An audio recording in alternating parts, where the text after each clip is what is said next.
જો એમ નહીં, આ ઝાડના પાન સુકાઈ ગયા છે અને આવી આ તોરણની માફકે આનું શું કારણ છે? હા, તમે જોયું?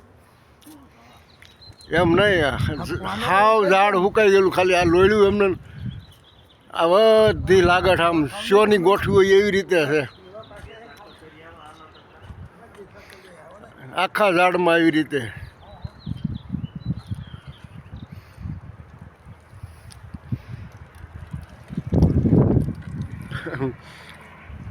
આજે કેટલા 4 મહિના થયા. બોર જેવું છે, ખાઈએ પણ ખવાય, ખાટું મીઠું લાગે, બી ના હોય.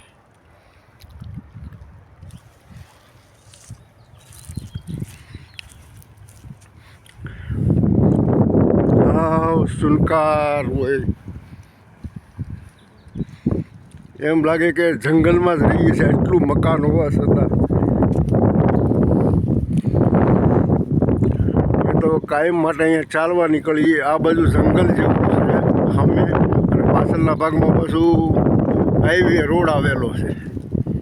એ અત્યારે દેખાય આ બધું ઝાડ એકદમ પાન વગરના થઈ ગયેલા છે, પણ 2 મહિના પછી એકદમ આમ ખીલી જશે.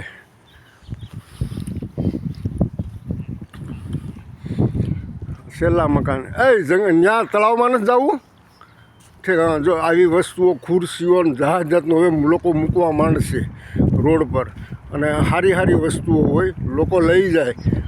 અઠવાડિયું નગરપાલિકા રાહ જોવે, નહીંતર પછી શું છે, આ ખુરશી તો લીધા જ એવી છે.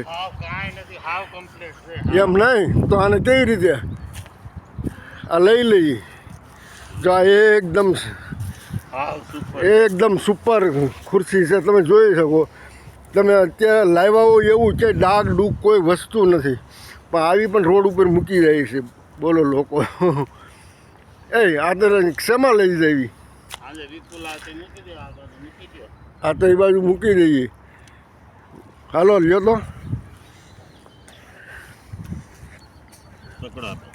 હે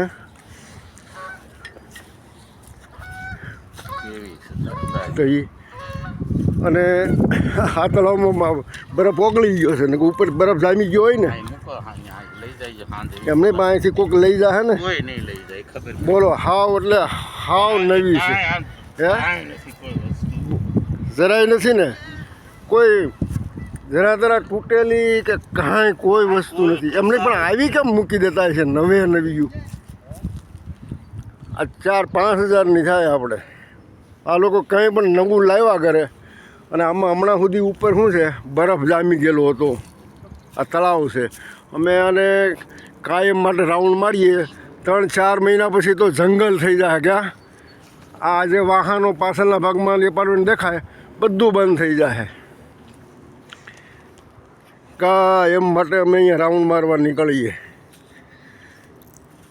આ છેલ્લી લાઈનો છે મકાનની, પછી હાઈવે આવી જાય, પછી હાઈવેની સામેની સાઈડમાં મકાનો છે બધા.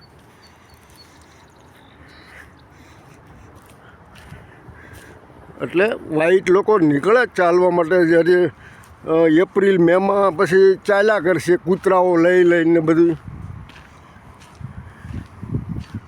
જો હાઈવે સામે આખું જંગલ જ થઈ જાય. કંઈ તમને આ બધું છે ને, આ આપણા હાઈટ જેટલું થઈ જાય. અહીંયા ઘાસ બધું ઉગીને. આ તળાવ છે, આમાં બરફ જામી જાય ઉપર પડ. હું આમ